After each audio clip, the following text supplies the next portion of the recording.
ผมจะไล่มันหรอไอ้กล้าเมื่อไขการลุงหมอลูไอ้เป็น6 บาท 50คนเหลียวในเมียวผมเจอไอ้เมียวผมเจอในเมื่อไขการในมากกว่าได้เห็นเนี่ยมั้ยหนูคนซื้อเด่นน้ำนั้นมากกว่าได้เห็นเนี่ยมั้ยน่ะหนูเห็นไหนเมื่อไอ้กล้าในไขการหมอเห็นไหน100เห็นไหนก็ไอ้ก็ไล่เอา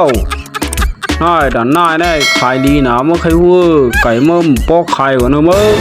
ที่ไหนก็ไอ้เขามาซื้อไก่ได้ตัวก็ได้เอาเนี่ยมีแล้วตัวได้ลูกเอาดูได้นักลีนะเอาเนี่ย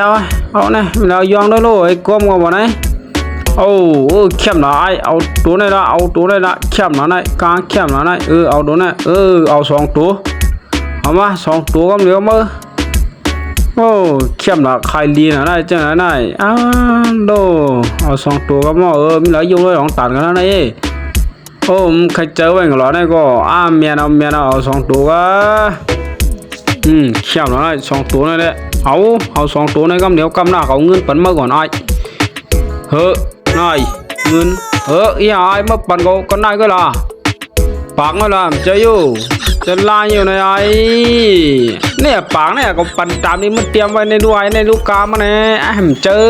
6 บาท 50เบอร์ในไอ้ก็เตรียมไว้ในเมื่อมันหลักเมย์อยู่ในไอ้ก็ไม่เมย์ไอ้ก็มัวนะดูหูก็ได้ไอ้พี่สาวแม่ก็หันลูกใน2 ตาเลยก็หันลูกใน1 ปากเลยเถียงใจโกงเฮ่เขาสัญญากันไว้ยาวดูหน่อยแล้วผมจะได้เมื่อขายไหนได้ผมจะไล่ได้เอาเมื่อไอ้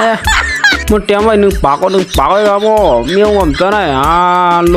ยเมียวผมจะเตรียมไว้6 บาท 50เลยเพิ่มมันหลักเมย์ไปแล้วเนี่ยมาเกี่ยวกับอย่างนี้เก่าอย่างเนี่ยมามันจะเผลอเนี่ยลาดีมาเห็นในห้างเก่านี่โลยเกี่ยวเนี่ยมาชุ่มไหลเนี่ยจังไหนเนี่ยจะไล่หรือเมย์ขึ้นไว้เนี่ยมาเพียดไปเดี๋ยวเนาะเก่าหนาโมเพิ่มมาลาลิมาคิดเนี่ยเขาเนี่ยไอ้เนี่ยเขาเนี่ยสัญญาณกันไม่เยอะเลยมาเนี่ยกวงเขาลักให้เลียนออกมา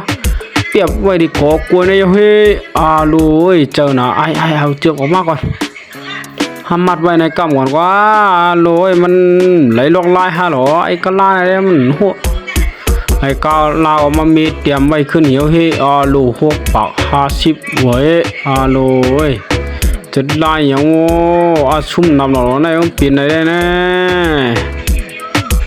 จะได้ยังมาเตรียมไว้ไหนขึ้นก่อนด้วยจะได้ยังอยู่มาเห็นไหนกันเนี่ยจะเพิ่มมาไอ้กล้าก็ไก่มาไว้เที่ยงก็คู่ยาวก็ไม่ได้ดอกลายก็มันปิดเผอมันตื่นตีคู่ก่อมันก็ไม่ได้เอาพวงไม้ตำไว้กันไงโอเคถ่ายวิดีโอไว้เห็นว่าก็ไม่ได้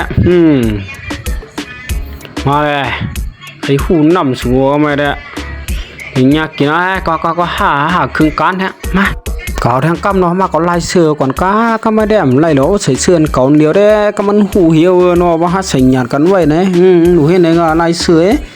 ว้ายเอาก็เดี๋ยวถึงใจเมื่อตั้งหลังเทียงก็ไอ้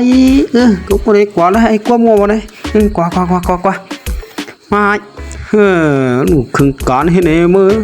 ใครกล้าหนาวมัวเมียวงมเจอ6 บาท 50นิ้วเนี่ยกว่ามัวเลยมาอย่างเฮ้ยมาเพียดเป็ด6 บาท 50เลยก่อนนะโลบิสานเนี่ยดึงเลี้ยงน้ำไก่มันหรอวะเฮ้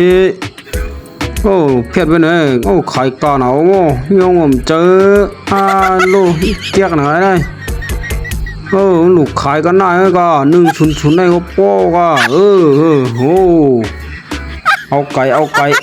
หลายตัว1 ตัว1 ตัวโป้ก็เมียเราเนาะเขียวเมียกันได้เนี่ยกำปันกลางก่อนนะไอ้กลัวหลักเงินออกมา1 ปากมือมีกลาก็ตกจากหัวเหี่ยวเนี่ยมันต้นเป็น1 ขึ้นเอาได้หมดเลยก็เตรียมไว้6 บาท 10แล้วมันเตรียมไว้เนี่ยเมียผมเจออยู่นี่มือเตรียมไว้ใน1 ปากในโกงอะไรปีศาจมาเก่าพวงมาอย่างเฮ้ก็ไม่เฮ้อย่ากลัวด้วย โอ้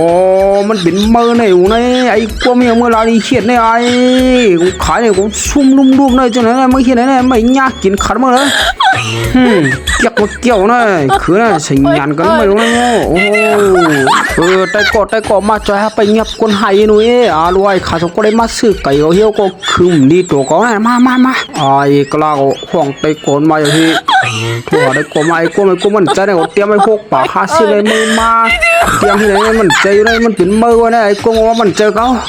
รู้ไหมลาดินนี่เลยไอ้เนี่ยมือเตรียมไว้กันนายไอ้กล้าก็ว่ามันใจก็เตรียมไว้พวกปากซื้อไม่ไอ้ซื้อเลี้ยงออกมาถึงใจกลมอย่างนี้เนี่ยไอ้มือเตรียมไว้กันนายกัน